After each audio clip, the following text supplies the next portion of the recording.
Alors c'est vrai que c'est une question qui inquiète souvent les époux en phase de procédure de divorce. Quelles vont être les sommes qui peuvent être réclamées par mon conjoint à l'occasion de la procédure de divorce? Il faut savoir qu'il y a 3 types de sommes. Le premier, c'est le devoir de secours. Lorsque l'on se marie, on a un devoir de secours à l'égard de son conjoint. Et ce devoir de secours, il perdure jusqu'à ce que le divorce soit prononcé. Et donc pour la durée de la procédure, et une procédure de divorce, ça peut parfois être long, si l'un des 2 époux est dans le besoin, et ce critère est essentiel, il peut solliciter une pension alimentaire au titre du devoir de secours. Alors cette pension alimentaire, souvent, elle se fait sous forme de somme d'argent, mais le devoir de secours peut aussi s'exprimer par la jouissance gratuite d'un logement. Ça sera donc un devoir de secours en nature. Mais cela est destiné à permettre à l'époux dans le besoin d'obtenir une aide matérielle de son époux dont il n'est pas encore divorcé, mais cette somme ne perdure que pendant la durée de la procédure de divorce et cessera au prononcé du jugement de divorce. Deuxième type de somme, c'est la prestation compensatoire, la fameuse prestation compensatoire. Alors, la prestation compensatoire, c'est une somme. Alors, souvent, c'est une somme d'argent, effectivement, parce que le principe est que ce soit une somme sous forme de capital. Donc, on va partir de ce postulat. C'est une somme d'argent qui est destinée à compenser la disparité, donc la différence, entre les niveaux de vie des époux que va entraîner la séparation, que va entraîner le divorce. Par exemple, monsieur a beaucoup de patrimoine, madame n'en a pas et n'a pas travaillé pour élever les enfants. C'est vrai que lors de la séparation, leurs niveaux de vie respectifs vont être très déséquilibrés. Et la prestation compensatoire va être destinée à compenser ce déséquilibre.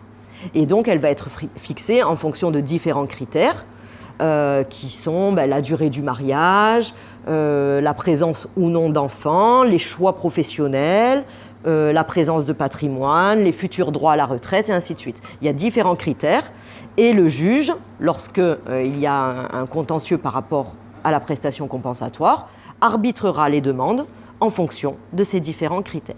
Cette prestation compensatoire, comme je l'ai dit, par principe, elle pourra être versée sous forme de capital, à savoir une somme d'argent, mais également l'attribution de droits sur un bien immobilier. Par exemple, je te dois une prestation compensatoire de temps, ça correspond à ma part sur la maison familiale, eh bien, au lieu de te verser la somme d'argent, je vais te donner mes droits sur la maison familiale. C'est une façon de la payer. Lorsque c'est une somme d'argent brute, on peut également moduler le paiement sur une durée de 8 ans. Et parfois, dans quelques cas, alors là c'est assez exceptionnel, lorsque l'un des époux est dans une situation matérielle telle qu'il n'est pas en mesure de pourvoir lui-même à ses propres besoins, la prestation compensatoire pourra prendre la forme d'une rente viagère jusqu'au décès du conjoint créancier. Enfin, troisième type de somme que l'on peut obtenir dans le cadre d'un divorce, ce sont les dommages et intérêts. Alors, ces dommages et intérêts ne peuvent être obtenus que dans le cadre d'un divorce pour faute. Il faut qu'il y ait une faute qui génère un préjudice, un dommage. On peut avoir 2 types de dommages et intérêts.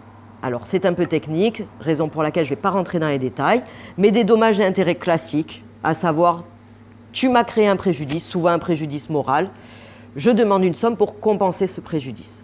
Mais des fois, les dommages et intérêts peuvent être demandés parce que le divorce même crée un préjudice. C'est beaucoup plus restrictif.